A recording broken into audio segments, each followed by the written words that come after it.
From the Folger Shakespeare Library, this is Shakespeare Unlimited. I'm Farah Kareem Cooper, the Folger director. Whitney White is a powerhouse of theatrical talent. A musician, actor, writer, and director, White has been extremely busy over the past few years. She received an Obie Award for directing in 2020 for her production of the play Our Dear Dead Drug Lord. In 2023, she directed Jaja's African Hair Braiding on Broadway, for which she was nominated for a Tony.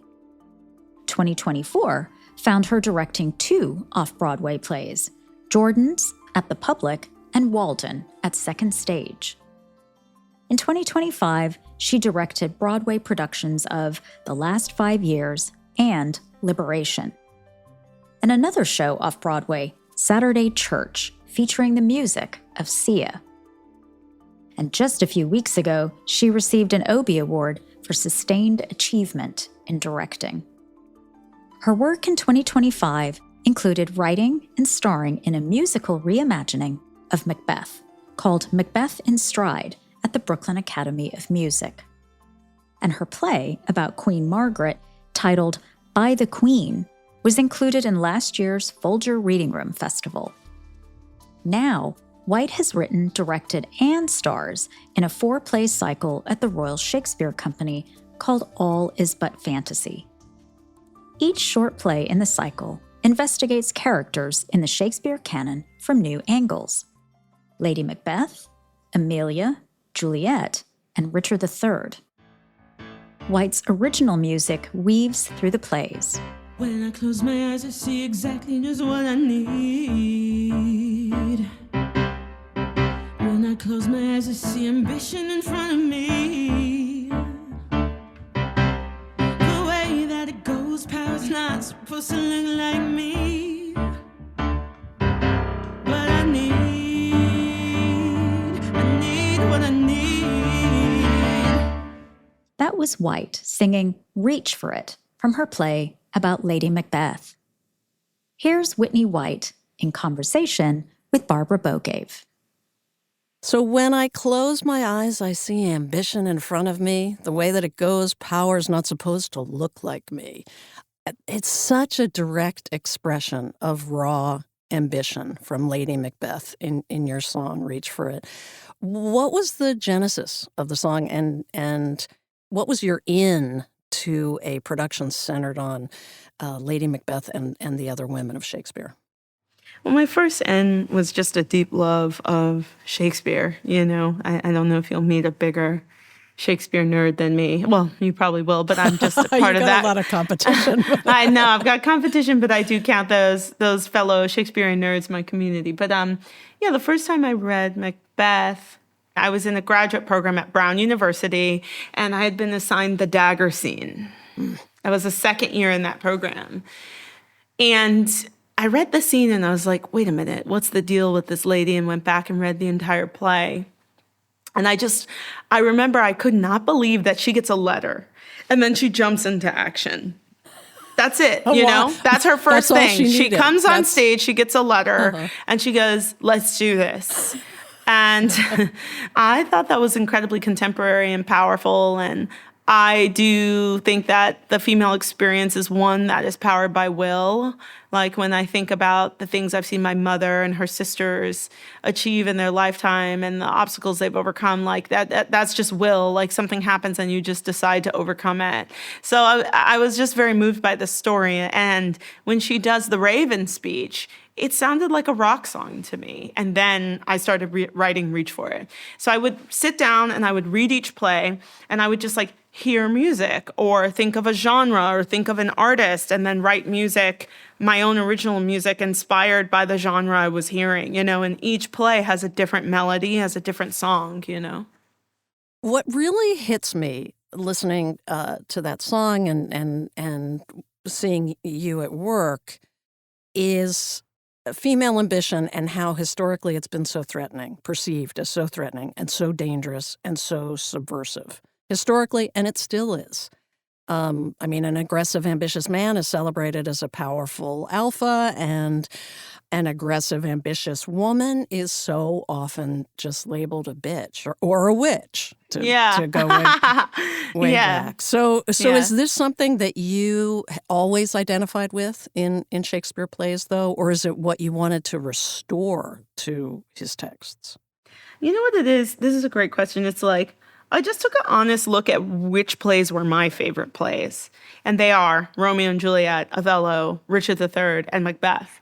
And then when I started looking at those plays, the arcs are so similar. And so I'm like, well, what does that say about me? What does that say about the world that these plays are still so viable? You know what I mean? So I just started asking a ton of questions. Why? You know, what are the parallels between the Lady Macbeth and a Richard III? And why these female narratives kind of end in such tragedy. So the project was just like a series of asking questions and looking for the answers in the text, but also in the headlines around us, in the news, you know, in the films we watch and the TV shows we watch, and just looking at how these narratives that Shakespeare codified, he's not the first man to write a woman being killed the way Desdemona and Emilia are, but he codified it in Western literature and Western literary arts in a way that it's now with us forever, you know, and why is that? Why is Othello relevant still? And why is it going to be relevant way after we're gone? These are big questions, and the piece just kind of starts to crack all those open. You brought up so much in there, but I feel like we should just take a moment before we go on and talk about what your production is like to experience in the theater so people can picture something as you're talking, because it's really kind of meta. It's a concert performance. It's kind of like you're part of this band and the witches are part of the band. But it also references it's really about how you go about producing a Shakespeare play. And you say it flat out in the beginning of the play. A lot of doing these plays is figuring out how to do them. How are we going to do them? Yeah, your character, you as the woman character, says that. And you break the fourth wall all the time, and you break all the walls. And you're talking. I'm very naughty. Yeah, I'm like, what is a fourth wall? I can see this lady in the third row. I might as well talk to her and sing to her and make her feel like she's part of the world, you know? But I think this is a great question, because I really love making theater that is for people, for everybody and anybody. I think theaters should be spaces where we all feel welcome. It's a space where we can make something in the moment and live in it together. And there's something beautiful about that. And so when I come in, I just have a beat immediately with the audience, because I want them to know from the moment the lights open that we're here together. This isn't a play where we're going to pretend like you're not there. We're going to tell a story, and at times you're going to be welcome to be part of it. No pressure, but you're welcome. We acknowledge your existence, and we're grateful you're here. And that continues throughout the play. Yeah, I feel like you're creating the fire that we all gather around. The ancient storytelling feeling. Yeah, we're all part of this. But also, the play feels to me like we're inside your brain as you read or watch Shakespeare. I mean, what you were talking about before, it's like your inner dialogue and questions like, why don't Macbeth and Lady Macbeth talk to each other anymore after they kill the king? Why does their love fall apart? Mm-hmm. And I thought, I hope it all weaves together, but I thought that project of like showing people the kinds of conversations that surround putting up a Shakespearean play in 2000 and now, you know?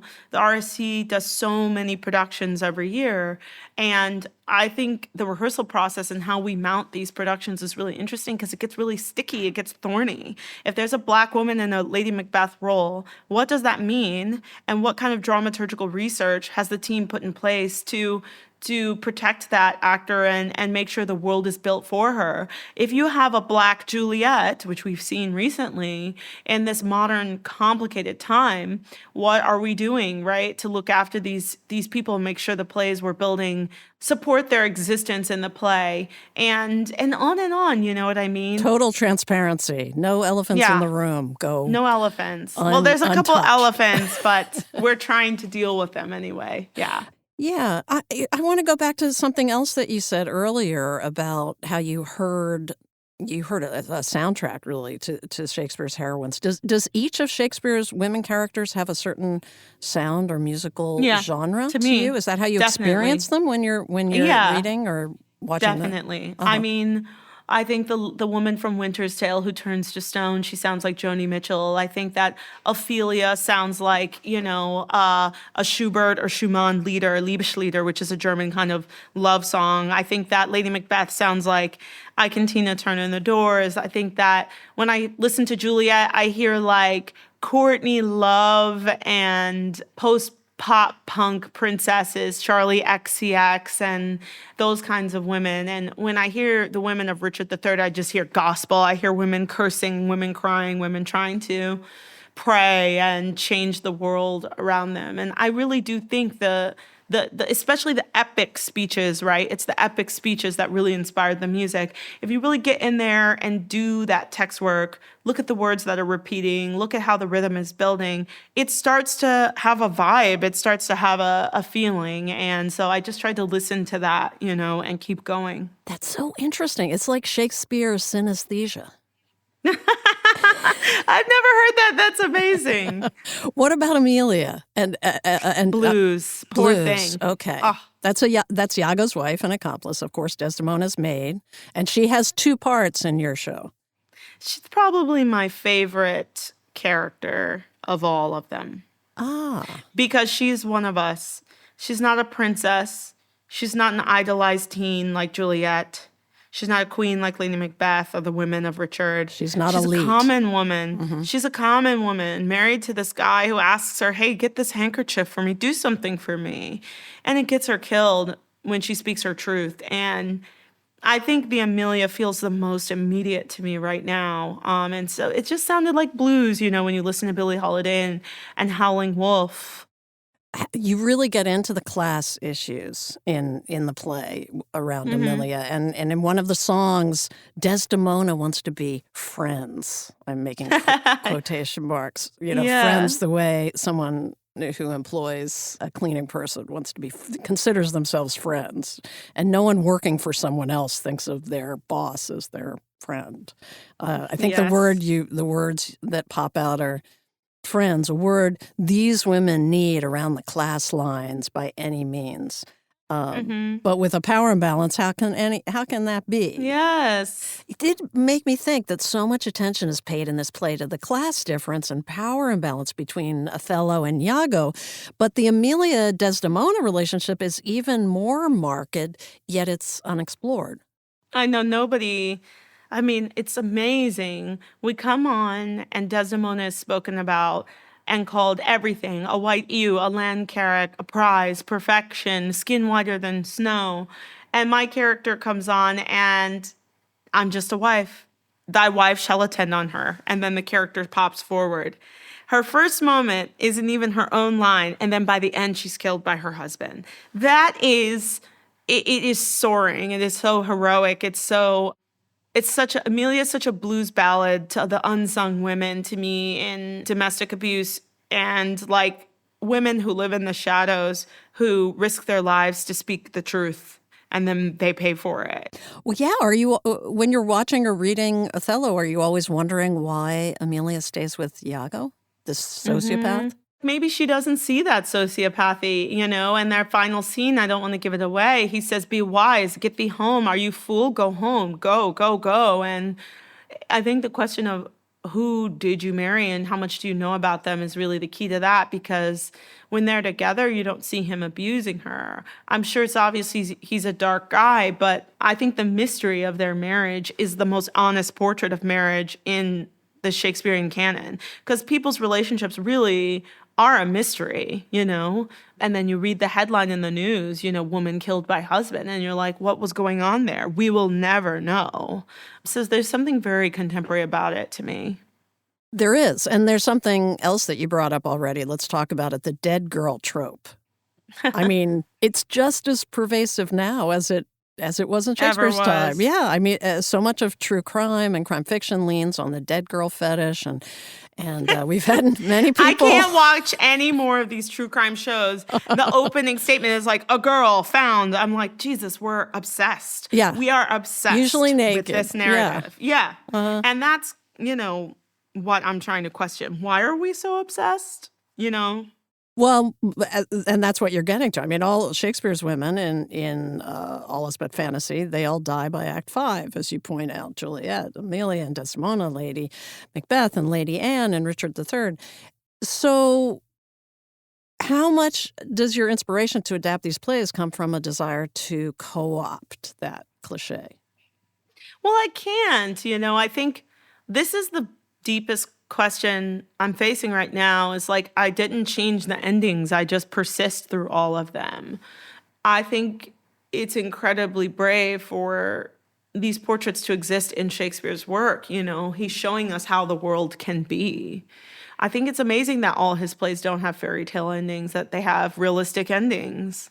But I think my question is like, I don't have a bone to pick with Shakespeare. I love Shakespeare. I have a bone to pick with us. How come we haven't gotten any better? How come Emilia's story is relevant? How come everything that Othello says in his last speech, from talking about killing a turbaned Turk, everything in there is still so dangerous and so relevant? Like, how have we not evolved past these stories, So I think sometimes people come to my shows and they're like, oh, she's got a bone to pick with Shakespeare because she's Black and da-da-da. And actually, no, I think Shakespeare's great. I think we're the problem. We haven't changed. So it's making me question, how can I change a little bit more?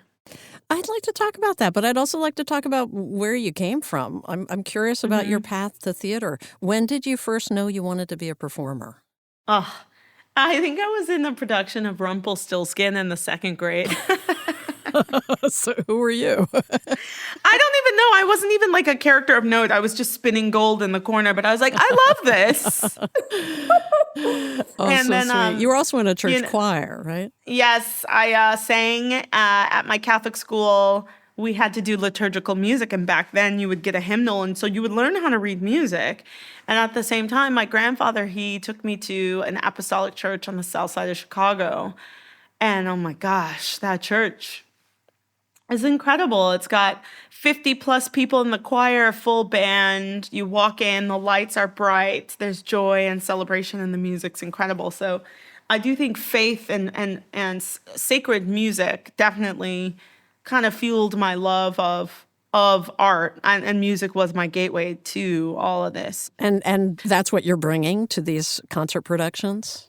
I mean, that's what it feels like. The lights are full up. You're in a band. It's not 50 people up there, but next time, next production. Let it be known. There's definitely call and response, too. Lots. So what's your Shakespeare history? Did you see the plays as a kid? I love that. That's like AA. What's your history with this? My name is Whitney White. Hi, my name's Whitney, and I love Shakespeare. That's what I like to say. I'm in recovery, long recovery. I think, I grew up in Chicago. I love my city so much, and I went to incredible schools, and they would take us on school trips. And so I remember seeing Shakespeare at Chicago Shakes, which is a wonderful theater. I've since directed a production there. And we would also go see theater at the Court Theater. So yeah, I saw a production of Midsummer and a production of Twelfth Night, and it was very magical. And then in high school, I was like fairy number 3 in a production of Midsummer, which I also very much enjoyed. Fairy number 3, yes. I was like a purple fairy, like everything was purple. Midsummer, the gateway drug. Speaking of, I've never worn that much glitter, and I probably never will again. Yeah. Well, okay, so you couldn't not be an artist, and you started out as an actor. I guess this was what, the 2000s? Yes, I was an actor for a while. Yes, ma'am. What was it like for you to audition for roles in Shakespeare plays back then? What were you up against? Tricky, very tricky. Right. If I'm frank, it was very tricky because while there was diverse or colorblind casting, it wasn't as common. And I think the way that people were typed in the 2000s was really brutal. And it's relaxing a little bit now, but the idea of what an ingenue was, what a leading lady was, and the politics of what that body should look like, what their beauty, how their beauty should present, how they should carry their bodies. I think it's just there's a type, and yeah, it was just fascinating to be told where I fit in. And that's still a thing. You are who you are. You present who you present, and characters are written the way they're written. Yeah, where did you But fit in? What were you being told? I think I often would book the maids. I played a lot of maids. I played a Mariah in a 12th Night, and she's interesting, and she ends up with Toby, but she's a maid nonetheless. I played a nursing maid in Sarah Ruhl's play, The Vibrator play. I played a slave in Showboat. And then Passing Strange came around, and I was in the Chicago premiere of Passing Strange, and that production saved me and inspired me so much. And in fact, this show is really inspired by Passing Strange. The idea of a band on stage and a Black storyteller just being who they are, telling a story, and the music supporting that story. Yeah, that changed my life right there. Wow. I mean, it's just not that long ago, and it sounds like the 1900s, Yeah, things changed fast, I think, but we're still working on it, obviously, Is that why you started writing? Did you want to write the roles you wanted to perform and to write parts Honestly, for all kinds of performers like you? No, I'm such a poster child of education. I really want us to keep investing in arts education because I truly always thought I would only be a performer. And it wasn't until I met several teachers at Brown that I even tried writing or directing. I'm going to be honest. I was a performer, I was a singer, and I was in bands. I was in musicals, a couple TV episodes, and I went to get my MFA in acting, and I really thought that's what I was going to do. And then I had a writing teacher, Deb Salem-Smith, a directing teacher, Brian Murtis, and all of the staff in that program really forced us to try other things. It was mandatory to take writing. It was mandatory to take directing. And who knows where I would be without that push, Well, shout out to teachers. Shout out to educators. Yeah, shout out to educators. Well, one of your early breaks directing Shakespeare was a gig assisting Sam Gold in directing Othello back in 2016. And that was the production that was just full of celebrities, Daniel Craig and David Oyelowo and Rachel Brosnahan. So what was the collaboration like with Sam Gold? What part of the process did you focus on? It's so memorable. It really was. He's a beautiful artist and director, and he had such a wonderful chemistry with that cast. And Othello is a very intense play. It's unforgiving, it's unblinking, and it asks a lot of the Black body and the Black performer. When it comes time to murder Desdemona, I think that was the moment there were conversations about whether or not someone should portray the role of Othello. What is the value of showing rage on stage at all, especially for a Black actor? And that's a deep, long conversation. Where does violence and anger and all this exist in the kind of bigger project of humanizing Black bodies on stage and the path towards liberation and freedom, you know what I mean? The Malcolm X way or the Dr. King way, right? And yeah, I just cherish that time because we were having big conversations, but there was such a generosity in that cast, and they were all very kind to each other and kind to me. I was nobody at the time. I was just an assistant, But I cherish that production because hard conversations were had in such a loving, respectful way that I observed, and I try and take that with me. And what was the takeaway? What was the decision? Well, David Oyelowo is one of the most incredible actors I've ever seen, up close and personal. And his final speech, "Think of me as I am," to this day, it wrecks me. His performance was so incredible. And to watch him work through the politics of that violent act and then coming out on the end was unforgettable. My big takeaway is David Oyelowo just can do anything, and so can Daniel Craig, But also, I had a huge takeaway of what about the women? And that's why I'm here. It's funny when you're working on, you can get copies of director scripts for Othello and you can see where the women's lines are cut. I'm not talking about the one I've seen lots of director scripts and I can see when Emilia's lines are cut, but she's the one who calls everyone in and says, villainy, villainy, she gets my cut mistress to here. Shreds, yes. Right? She gets cut to shreds. So does Juliet. And, right? And that's really my question is why are we doing that? Cut the other people. Don't cut us. You've also written a play about one of Shakespeare's few recurring female characters, Queen Margaret.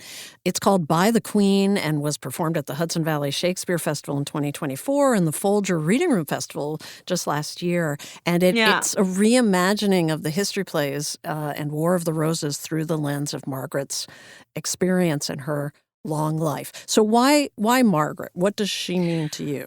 Well, I was going to try and put Margaret in my musical series, but when I workshopped it, it did not work because her story didn't have that. It has fatal beats. It has tragic beats, but not the tragic ending. And there was something about Margaret. She's just larger than life. She needed her own play. She just keeps coming back and fighting people. And then in Richard III, she's just incredible. That scene where everybody is afraid of her is, I think, one of the funniest scenes ever. Even Richard III is like, oh God, it's her. And there's something just too good about that. And it felt like she needed her own play. And it felt like she needed to have a play with herself. So in that Margaret, there's 3 Margarets, and they're all reminiscing. And it's the 3 Margarets you meet across those 4 plays. Young Margaret, when she's taken. Middle Margaret, who falls in love with Suffolk and has her lover beheaded. Older Margaret, who loses her husband and son, but then faces off with Richard III. So she just had too much material to be in a little 1-hour play. She was a diva. She needed her own time.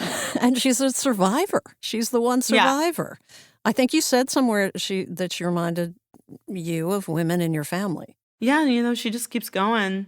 And the lights go down and she says, I'm going to go to, at the end of Richard III, right before everyone gets killed and the war breaks out, her last lines are like, good luck, ladies, I'm going to France. It's literally her line. She's like, your sad woes will entertain me when I'm in France. And she just leaves. And I just love that. She goes into her own sunset, Well, and By the Queen, and in all your plays, you mix contemporary language with Shakespeare's verse, and it feels a little bit like code switching. How do you think about adapting Shakespearean language? It does. It feels kind of like a mixtape to me, which doesn't bother me, but might bother some people. It's just how I make my adaptations of Shakespeare's work. But I try to think of the contemporary language as providing context, because you can't do better than Shakespeare. The Raven speech is the Raven speech, but it could be encased in a setting that makes it a little bit clearer, or more, not clearer, but more alive to me in the now. And more inviting. It invites everyone more inviting. In. Yeah. And I'm really just trying to follow what I feel and what I hear, to be honest, and what I see moves the audience. I'm out there every night performing, and I'm looking in people's faces, and, I go by what's moving them, not what someone tells me to do, Well, it's really interesting. By the end of All Is But Fantasy, you are kind of done reclaiming Shakespeare's women. As the woman character in this play, wants to play Richard III. Controversial. And the man character plays Lady Anne. So what are you going for with the gender flipping? I think once you've had enough of being the girls who get their heads chopped off, you want to try something different. I think likewise for women, it's time. I think likewise for women who've been told, I remember I had a critic come recently and say, oh, it's just a feminist piece. It's dated. We've already had the conversation. We have not already had the conversation. We need to keep having the conversation. And I've been thinking a lot about that. And why at the end of the play, my character isn't some hero. I'm a villain, because you can go crazy trying to fight the system. I don't want to give away the end, but I also go through all these plays with a male actor. And there's a lot of stuff surrounding love and the portraits of marriage and Shakespeare's portraits of marriage and heterosexuality that are really, when you have the same 2 people playing the same couples over and over again, it gets really deep, Mm-hmm. And so finally at the end, we both want to we want to try something else. Break the mold. We want to break the mold. And then it's a little crazy what happens after that, so you'll have to come and see it. Well, I guess my question is, do you personally identify with Richard in the sense that his hate is rising out of being rudely stamped? In other words, being othered because of his looks. I think that's very overt in the text. Mm-hmm. And I by no means want to equate the experience of being in a Black identifying Afro-diasporal body, that a she/her body. That's not the same as someone who is very debilitated at all. And I'm super respectful of that. But at the same time, when you are born othered and you see certain things over the course of your life, you do ask, why am I playing by everyone else's rules? Why am I being obedient? And why am I taking this lying down? So I think what I do identify with is he starts to play and he goes, I hate this weak piping time. I hate the time that I live in. That's what he says. And things have transpired certainly recently, but over the past 5 years that remind us of the time we're living in, that the conversation is not over and we have to keep having it. So I think it's just fascinating, Yeah, you bring it into this current moment. You say it's another elephant in the room. It's not Richard's time. It's not his way. This fake liberal moment we're all in. I mean, I don't even know what woke means anymore. I'm quoting you here. I'm sick of having to explain to people that there's nothing wrong with it. There's nothing wrong with waking up with being awake. Yeah, that's it. That's it. There's nothing wrong with it. And you do. And the next line is you start to feel crazy. You start to feel that I, as a Black woman, was rudely stamped, and then it goes back into his language. So it's a big leap, and I don't want to give too much of it away. It's meant to be a conversation starter, and we'll see what kind of conversation it starts. Well, the question you keep asking in this play is how Shakespeare could write things that are still so relevant. Yeah, so it's crazy. It is crazy. What is your answer? I don't know. I've read so many books by people who are much smarter than me. Emma Smith and Stephen Greenblatt and Patsy Rodenberg and these great, great scholars of the Bard. And I just read a book, Shakespeare's White Others. And it's just, there's so much scholarship on it. And I think the thing I've landed on today, because it changes every day, is perhaps there are key structures that Western society on either sides of the Atlantic are still dependent on, that were put in place in those 1600s, and we're still operating off of those structures. The beginning of these huge global markets and the structures that made colonialism possible, we actually live in a world where it's still down there, right? Those gears are still turning, and maybe until we take those gears out, the stories are going to keep being relevant. And that's a tricky thing, you know what I mean? But obviously, the narratives that he was able to capture are still key to our understandings of ourselves and how we frame each other. And what entertains us. I mean, every action movie is Henry V, and every rom-com is Much Ado, and every tragic lover is Romeo and Juliet. It's like the Bible. So it's like the chicken and the egg. Do you know what I mean? He's capturing something that spoke to everybody then, and those things still speak to us now. So it's a very complex thing. Thank you so much. It's such fun to talk with you, and I really wish you the best with the run. Thank you. I'll take it. Thank you. That was Whitney White, interviewed by Barbara Bogave. All Is But Fantasy runs through February 21st at the Royal Shakespeare Company in Stratford-upon-Avon.